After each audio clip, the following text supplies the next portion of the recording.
Donald Trump has absolutely no regard whatsoever for the Constitution, for the strictures that bind him and his power. He believes he is above the law, greater than the Constitution, more powerful an entity than the Congress and the judiciary. He believes he can do whatever he wants, violate First Amendment rights of the press. He believes that if he signs an executive order doing away with something, even if it's illegal, it is now law. There was a question asked yesterday at Mar-a-Lago. You know, people can't do remote work because you don't get anything done. Yet Donald Trump he gallivants down to Mar-a-Lago and thinks he's special. But a journalist asked a question about the mistreatment, the maltreatment, the abuse of the Associated Press as an outlet, but also their specific individual journalists in the White House. And he asked two specific questions. You won't be shocked to find out that Donald Trump didn't answer either one of those questions, but I think it's important to continue to highlight what the questions were, even though they do not get answered. So I'm going to play this brief moment for you, about a minute and a half or so. And I want you to tune in to two things. One, he's going to say at the end here that that's just the way life works. Not an answer to a question.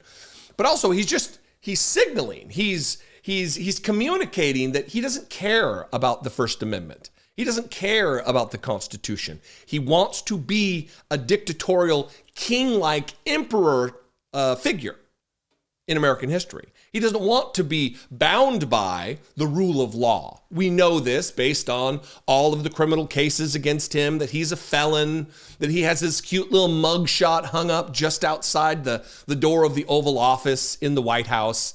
He's a grotesque figure in American history.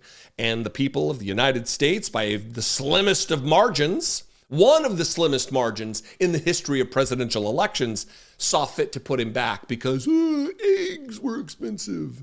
And now eggs are more expensive. So what do you have to say to that? Dipshits. Watch this moment from Mar-a-Lago, I guess the White House now. Donald Trump just signaling his disdain for the Constitution. It's a scam. It's a whole big scam. Yeah, please. Yes, sir. I want to ask you a little closer to home. What would it take for you to reconsider the restrictions on the Associated Press?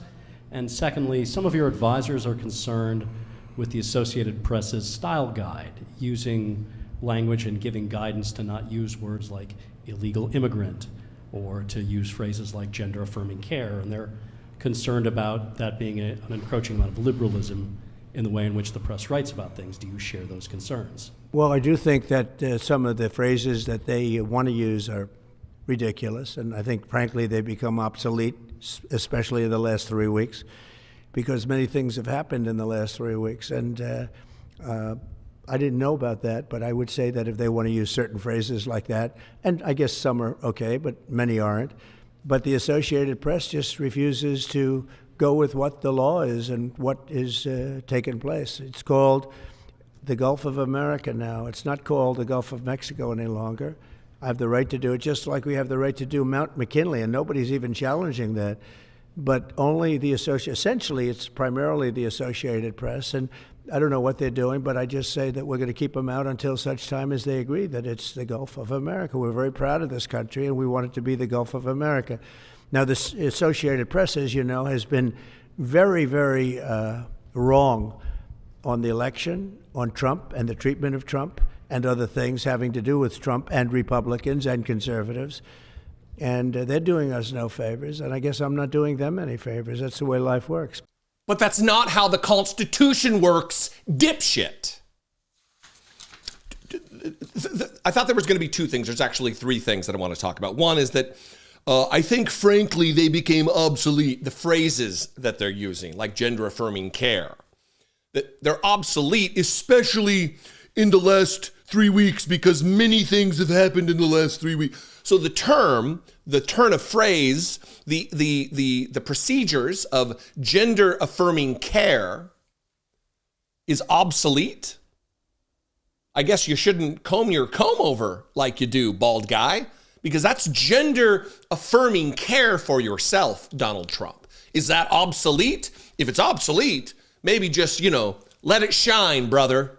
Let it shine. The other thing, that was the add-on third thing, but the Associated Press just refuses to go what the law is and what is taking place. It's not the law that you changed unilaterally within the structures of the United States government and how we identify geographical areas in the country. It's not the law. You didn't sign a law. Executive order is not a law. You would know that, though, if you read the Constitution to which you swore an oath. Now, twice you've done so. January 20th, 2017, and January 20th, 2025. Maybe brush up. I know reading's not your strong suit, Donnie, but maybe try. Have someone sound out the big words for you. The other thing is this: now the Associated Press, as you know, has been very, very wrong on the election, on Trump, and the treatment of Trump, and other things having to do with Trump. We've just elected an egomaniacal, low, just zero level of security within his own ego. It's the most insecure puke has ever held the office of president. And that's saying something because we've had some doozies. It's just sickening. That's not the way life works.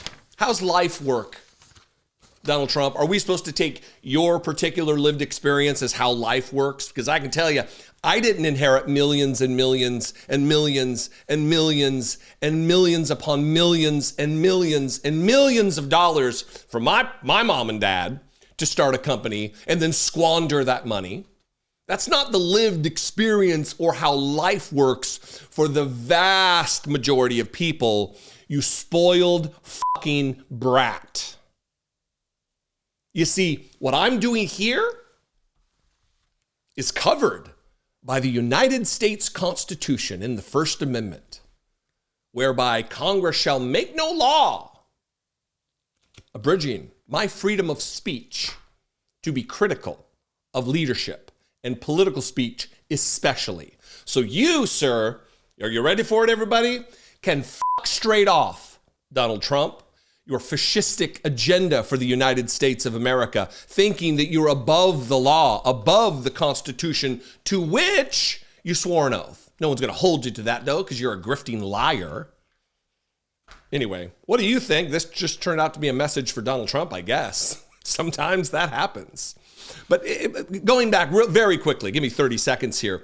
The two questions that were asked, because I want to make a point to point out what the questions were what would it take for you to reconsider the restrictions on the Associated Press? And then also, they're concerned about that being an encroachment of liberalism in the way in which the press writes about things. Do you share those concerns? Those were the two questions that didn't get answered. Instead, he got, that's the way life works. What do you think? Comment below. You can also call the voicemail line 714-576-4054. Of course, you can email me, as always, daily@dollemore.com. Please consider helping support this work with $1.99 per month. You can click the join button below to become a channel member, or you can go over to patreon.com/IDoubtIt podcast. I love and appreciate you very much. I'll see you next time. Be genuine. Take care of one another.